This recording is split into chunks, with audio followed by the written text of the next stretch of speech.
Movie का आगाज दो नेबरिंग किंगडम से होता है। एक किंगडम ह्यूमंस का है जिसे एक लालची किंग हेनरी रूल करता है, जबकि दूसरा किंगडम मोर्स का है जिसमें मैजिकल क्रीचर्स रहती हैं। मोर्स में एक ट्री पर एक छोटी उम्र की फेरी मेलेफिसेंट रहती है और उसकी उधर हर क्रिएचर से दोस्ती होती है। एक दिन वहाँ ह्यूमन किंगडम से एक बच्चा आता है और रिवर ऑफ ज्यूल से ज्यूल चोरी करता है। मेलेफिसेंट को पिक्सीज, नॉटग्रास, हिसलवेट और फ्लिटर से ह्यूमन के आने का पता चलता है और वो उससे मिलने जाती है। वो उससे ज्यूल लेकर रिवर में फेंकती है और फिर उसे अपने साथ ह्यूमन किंगडम की तरफ ले जाती है। रास्ते में बच्चा बताता है कि उसका एम है कि वो एक दिन कैसल में जाए, लेकिन अभी तो वो ऑर्फन होने की वजह से बार्न में रहता है। जब वो रास्ते जुदा करने लगते हैं तो वो बच्चा अपना नाम स्टेफन बताकर हाथ आगे करता है। मेलेफिसेंट हाथ मिलाते ही दर्द में पीछे होती है और स्टेफन के पूछने पर बताती है कि उसने आयरन की रिंग पहनी है और फेरीज आयरन से हर्ट होती है। इस पर स्टेफन अपनी रिंग दूर फेंक देता है। वो जाते हुए दोबारा आने का प्रॉमिस करता है। मेलेफिसेंट स्टेफन के करीब होते हुए भी रिंग फेंक देने के एक्ट से बहुत इम्प्रेस होती है और सारा टाइम उसके बारे में सोचती रहती है। कुछ हफ्तों बाद स्टेफन दोबारा मिलने आता है और फिर वो बार बार आता ही रहता है। वक्त के साथ साथ उनकी दोस्ती प्यार में बदलती जाती है और मेलेफिसेंट की 16th बर्थडे पर स्टेफन उसे ट्रू लव किस देता है। उसके बाद वो काफी अरसा पैसे कमाने और एम्बिशंस पूरी करने की वजह से मोर्स नहीं आता, जबकि मेलेफिसेंट बड़ी होके एक पावरफुल फेरी बनके मोर्स की हिफाजत करती है। इसी तरह एक दिन लालची किंग हेनरी मोर्स में पावरफुल क्रिएचर का सुनकर उस पर कब्जा करने के लिए अपनी आर्मी लेकर आता है। मेलेफिसेंट दूर से आर्मी को देखकर उनके सामने पहुंचती उन्हें वापस मुड़ जाने का कहती है। हेनरी उसका मजाक उड़ाते हुए अपनी आर्मी को उस पर अटैक करने का कहता है, तो मेलेफिसेंट ट्री ब्रांचेस यानी कि शाखों से बनी हुई क्रिएचर्स को बुला लेती है। वो आर्मी से लड़ने लग जाते हैं और मेलेफिसेंट हेनरी के पास जाती है, लेकिन वो उसे आयरन लगाकर जख्मी करता अपनी आर्मी के साथ कैसल वापस भाग जाता है। कैसल में किंग हेनरी बीमार हुआ बिस्तर पर पड़ जाता है और ऐलान करता है कि जो उसका बदला लेकर मेलेफिसेंट को मार देगा वो फ्यूचर किंग और उसकी बेटी का हस्बैंड बनने का हकदार होगा। किंग का ख्याल रखता बड़ा हुआ स्टेफन भी ये सुन लेता है। स्टेफन मेलेफिसेंट से मिलने जाता है और दोनों गुजरे वक्त की बातें करते हैं। बातों ही बातों में स्टेफन मेलेफिसेंट को पानी देता है, जिसे पीकर मेलेफिसेंट बेहोश होकर सो जाती है। उसके सोने का यकीन करके स्टेफन उसे डैगर से मारने लगता है, लेकिन उसकी हिम्मत नहीं होती। फिर वो मेलेफिसेंट के विंग्स देख के कुछ सोचता अपनी आयरन चीज निकालता है। नेक्स्ट सीन में हम सुबह होने पर देखते हैं कि मेलेफिसेंट दर्द में उठती है और देखती है कि उसके विंग्स ही नहीं है। वो दर्द में चिल्लाती रहती है और छुपा हुआ स्टेफन उसकी चीखें सुनने के बावजूद विंग्स लेकर कैसल चला जाता है। वो किंग के सामने विंग्स पेश करके मेलेफिसेंट को मारने का दावा करता है, जिस पर किंग उससे बहुत खुश होता है। उधर उठती फिरती मेलेफिसेंट अपने विंग्स ना होने की वजह से अब चलने पर मजबूर हो चुकी है। एक फेरी के लिए उसकी विंग्स बहुत जरूरी है, इसलिए मेलेफिसेंट स्टेफन के धोखे और विंग्स के ना होने पर अभी तक गम में है। एक दिन यूं ही चलते हुए उसे एक ह्यूमन एक कौवे का शिकार करता दिखता है और वो क्रो को अपने मैजिक से इंसान में बदल देती है। ऐसा होता देखकर इंसान भाग जाता है। वो क्रो अपना नाम डेविल बताता है और मेलेफिसेंट की जान बचाने की वजह से उसका सर्वेंट बन जाता है। मेलेफिसेंट उसे ह्यूमन किंगडम खबर लेने भेजती है, तो वो वापस आकर बताता है कि स्टेफन किंग की बेटी से शादी करवाकर किंग बन गया है। इस बिट्रेयल पर मेलेफिसेंट दिल बर्दाश्ता होती मोर्स को डार्क किंगडम में बदलकर सब क्रिएचर्स पर रूल करने लग जाती है। कुछ वक्त गुजरता है और एक दिन डेविल मेलेफिसेंट को आकर बताता है कि स्टेफन की बेटी पैदा हुई है, जिसकी सेलिब्रेशन रखी गई है। सेलिब्रेशन में स्टेफन अपनी क्वीन के साथ थ्रोन पर बैठा होता है जब वही तीन पिक्सीज आती हैं। वो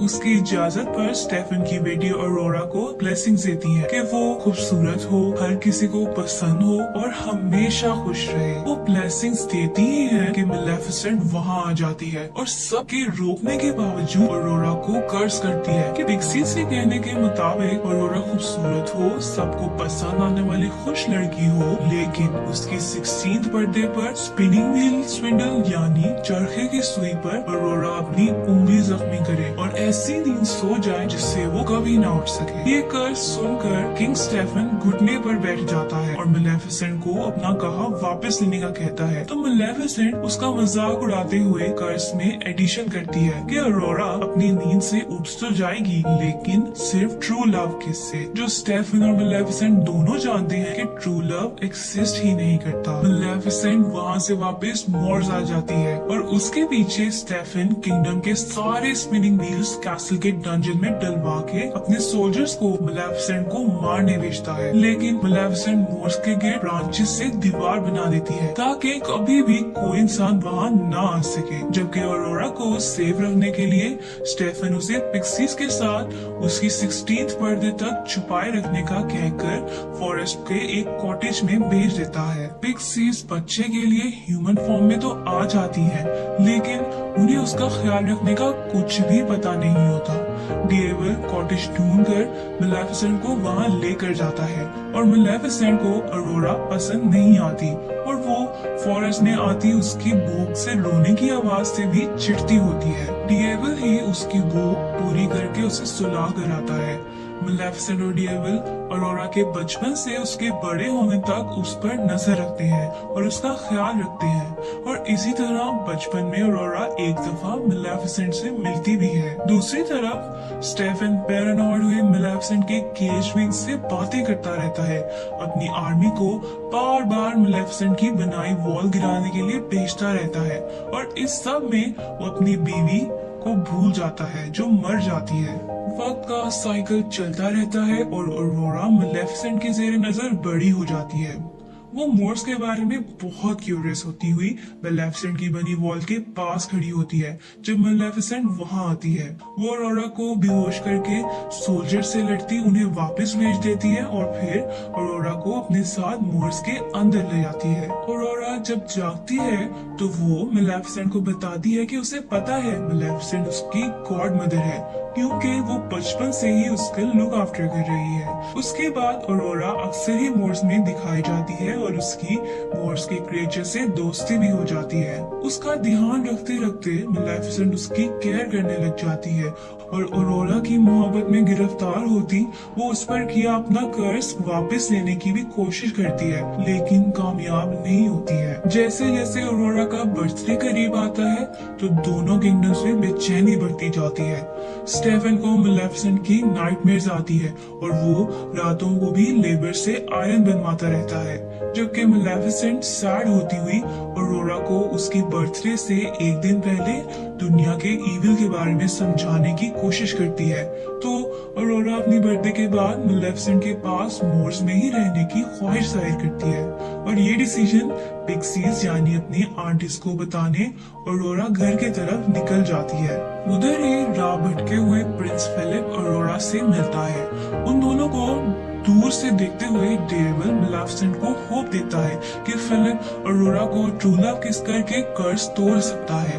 इस पर मेलेफिसेंट कहती है कि ये कर्ज उसने इसीलिए तो दिया था क्योंकि ट्रू लव एग्जिस्ट ही नहीं करता। सीन्स अरोरा पर शिफ्ट होते हैं जो कॉटेज में पिक्सीज को अपने जाने का बताने जाती है। उधर पिक्सीज अरोरा को सारी स्टोरी बताती है।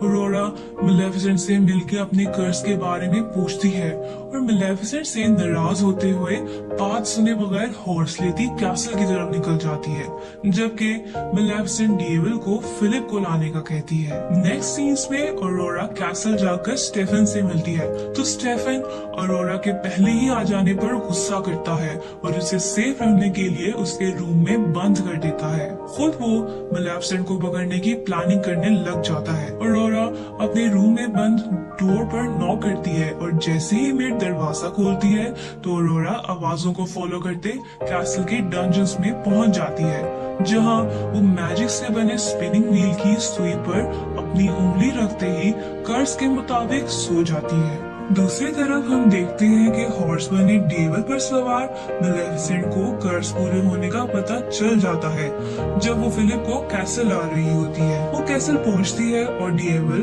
आयरन ट्रैप्स देखकर अंदर जाने से मना करता है, लेकिन मेलेफिसेंट ट्रैप्स पार करती फिलिप को लिए ऑरोरा के पास आती है। ऑरोरा के रूम में मौजूद पिक्सीज फिलिप को ऑरोरा को ट्रू लव किस करने का कहते हैं। फिलिप उनकी बात मानते हुए किस करता है, लेकिन ऑरोरा जागती नहीं है। पिक्सीज उसे लेकर रूम से बाहर जाती हैं, तो मेलेफिसेंट आंखों में आंसू लिए ऑरोरा से माफी मांगती उसके फोरहेड पर किस करती है। इधर आता है प्लॉट में ट्विस्ट और हम देखते हैं कि मेलेफिसेंट के ट्रू मदरली लव की वजह से ऑरोरा जाग जाती है। वो एक दूसरे को देखकर खुश होते हैं, जबकि कैसल की दूसरी तरफ स्टेफन को मेलेफिसेंट के कैसल के अंदर होने का बताया जाता है। मेलेफिसेंट ऑरोरा को मोर्स ले जाने के लिए कैसल के हॉल तक पहुंचती ही है, तो उस पर आयरन चेन्स फेंककर उसे कमजोर कर दिया जाता है। ऑरोरा को गार्ड्स आगे बढ़ने नहीं देते और अपने बचाव के लिए मेलेफिसेंट डीएविल को ड्रैगन बना देती है। डीएविल सोल्जर्स को गिराकर मेलेफिसेंट से चेन्स हटा देता है, लेकिन गार्ड्स उसे पकड़ लेते हैं और मेलेफिसेंट को आयरन शील्ड में घेर लेते हैं। मेलेफिसेंट ड्रैगन की आग से तबाह होता कैसल देखकर ऑरोरा को भाग जाने का कहती है और उसके जाते ही आयरन आर्मर में स्टेफन मेलेफिसेंट की तरफ आता है।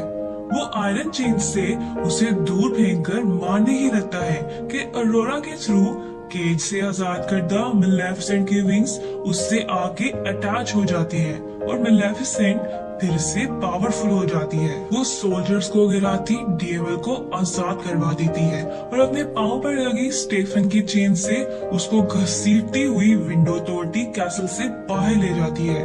वो कैसल की छत पर स्टेफन को लेकर आती है और अपनी चेन उतारने के बाद उसको मारने लगती है, लेकिन उसकी हिम्मत नहीं हो पाती। वो वापस जाने के लिए मुड़ती ही है कि स्टेफन उस पर हमला करता दोनों को नीचे की तरफ ले जाता है। मेलेफिसेंट अपने विंग्स खोलते हवा में रह जाती है, लेकिन स्टेफन नीचे गिर के मर जाता है। मूवी के लास्ट सीन में हम देखते हैं कि मेलेफिसेंट मोर्स के गिल्ड वॉर्स खत्म कर देती है और मोर्स को उसकी असल हालत पर लाते हुए ऑरोरा को ह्यूमन किंगडम और मोर्स की यूनिफाइड क्वीन बना देती है। तो मोरल ऑफ द स्टोरी ये था कि ट्रू लव लाजमी नहीं कि लड़का लड़की का ही हो, बल्कि ट्रू लव पेरेंट्स, फ्रेंड्स वगैरह सबका ही हो सकता है।